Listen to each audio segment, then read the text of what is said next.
Hello friends, welcome to Aman classes. मैं अमन वर्मा इस video में आप सभी का स्वागत करता हूं। आज हम इस वीडियो में बात करेंगे क्लास 12th फिजिक्स का सबसे important and very very very exam में आने वाला जो टॉपिक है, जिसका नाम है गॉसियन थ्योरम की एप्लीकेशन।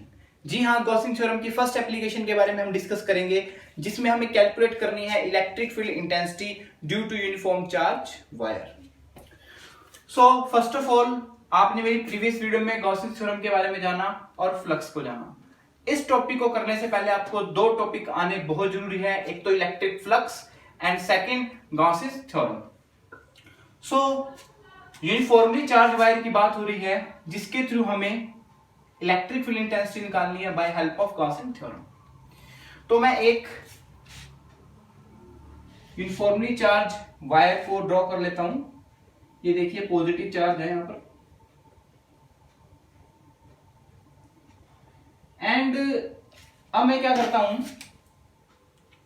मैं एक सिलेंडर ड्रॉ कर लेता हूं यहां पर, जिसके थ्रू मैं यूनिफॉर्मली चार्ज वायर की जो इलेक्ट्रिक फील्ड है उसको शो करूंगा अपनी डेरिवेशन में।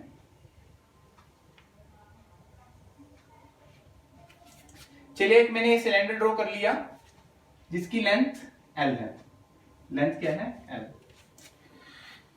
सो मुझको इस वायर की इलेक्ट्रिक फील्ड इंटेंसिटी निकालनी है सिलेंडर पर। सो गॉसियन थ्योरम के अंदर सबसे पहली कंडीशन क्या थी? It is only applicable unclose body. तो सिलेंडर भी एक अनक्लोज बॉडी है, तो अनक्लोज बॉडी होने की वजह से अब मैं देखो एग्जांपल के तौर पर सपोज ये एक मेरे पास मार्कर है, it is in cylindrical part, ठीक है। या एग्जांपल के तौर पर आप ये भी बोल सकते हैं, आपके पास जिससे आप राइट कर रहे हैं क्वेश्चन आंसर्स को, उसके अंदर एक जो रिफिल है that is known as uniformly charge wire, ठीक है, एक एग्जांपल के तौर पर। और जो बाहर एक पेन है वो एक सिलेंड्रिकल फॉर्म में है। तो बच्चे उस रिफिल का उस सिलेंड्रिकली पेन पर क्या इफेक्ट पड़ेगा, क्या इंटेंसिटी निकलेगी, वही हमें फाइंड आउट करनी है, ठीक है। You know very well what will the direction of positive uniformly charged wire? इसकी डायरेक्शन क्या होगी? आउटवर्ड। आउटवर्ड कैसे? इसकी वॉल पर, सिलेंडर की वॉल पर। तो ये हुई आपकी सिलेंडर की वॉल। तो सिलेंडर की वॉल पर हमने क्या देखा कि पॉजिटिव यूनिफॉर्म चार्ज वायर की इलेक्ट्रिक फील्ड की डायरेक्शन है, ठीक है, इलेक्ट्रिक फील्ड लाइन की डायरेक्शन। अगर मैं एरिया वेक्टर की बात करूं, ये देखिए ये एक पेन सिलेंडर है, इसका एरिया वेक्टर क्या होगा? ऐसे इसके परपेंडिकुलर, इसके वॉल के परपेंडिकुलर होगा ना। क्यों होगा? क्योंकि हम इसको देख कैसे रहे हैं, इसकी वॉल के थ्रू, परपेंडिकुलर के थ्रू देख रहे हैं ना, एग्जैक्टली। तो यहां पर एरिया वेक्टर की जो डायरेक्शन होगी वो भी क्या होगी? इसकी वॉल पे same direction. So we know very well according to Gaussian theorem, flux is depend upon electric field and electric field depend upon charge.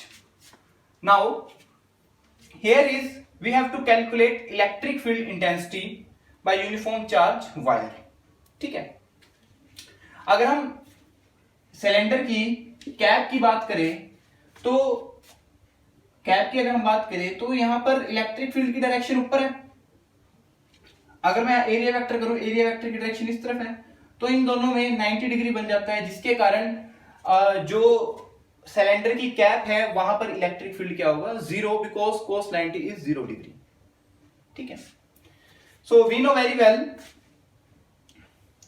जब हम पूरे सिलेंडर का हमें इलेक्ट्रिक फील्ड इंटेंसिटी कैलकुलेट करनी है, तो मैं एक स्मॉल पोर्शन को कंसीडर करके उसका इंटीग्रेट कर दूंगा ताकि पूरा पोर्शन मेरा कंप्लीट हो जाए। So small flux is equal to electric field into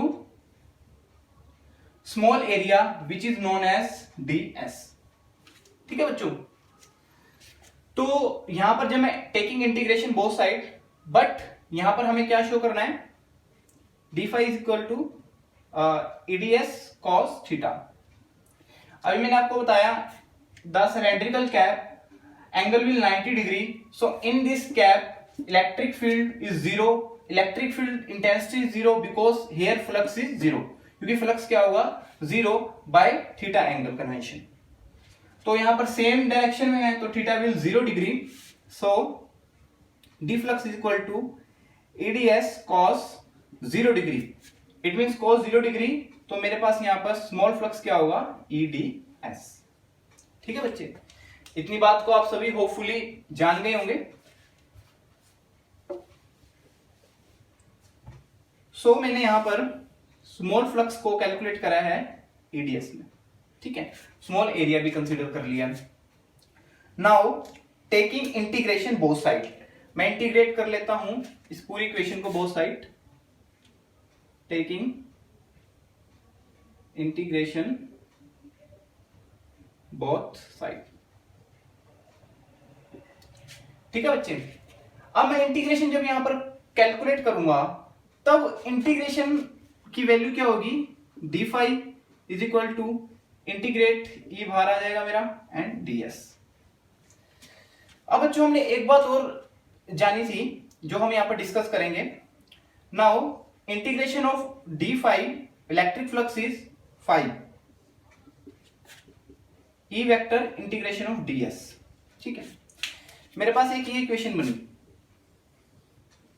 अब हम यहां से इसको डेरिवेट करेंगे अकॉर्डिंग टू गॉसियन थ्योरम।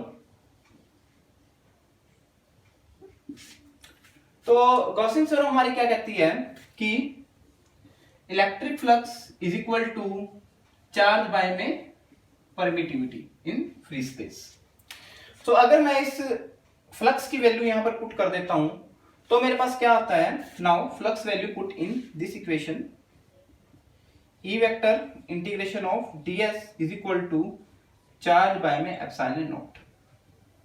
ठीक है बच्चों, तो यहां पर मेरे पास एक रिलेशन बन गया, electric field intensity into surface integral is equal to charge by में एप्सिलॉन नॉट।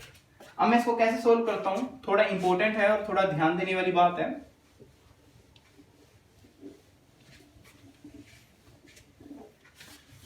देखिए बच्चे, अब हमारे पास वैल्यू क्या आई है, E vector surface integral is equal to charge by में epsilon naught by Gauss's theorem. Application बेटा बहुत इंपॉर्टेंट है, ध्यान से करना, इंपॉर्टेंट काफी है, मैं आपको दोबारा बोल रहा हूं।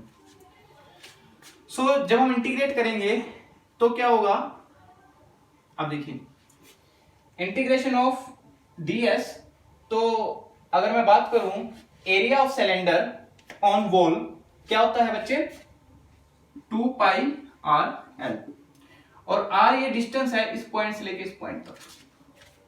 ठीक है, multiply 2 pi R L is equal to Q by में एप्सिलॉन नॉट। ठीक है, यहां पर ये वैल्यू निकल गई। Now electric field intensity is equal to Q by में 2 pi R L epsilon naught. ये मेरे पास रिलेशन से एक वैल्यू फाइंड आउट हुई इलेक्ट्रिक फील्ड इंटेंसिटी की, कब, जब मैंने एक यूनिफॉर्मली चार्ज वायर प्लेस कराई एक सिलेंडर पे।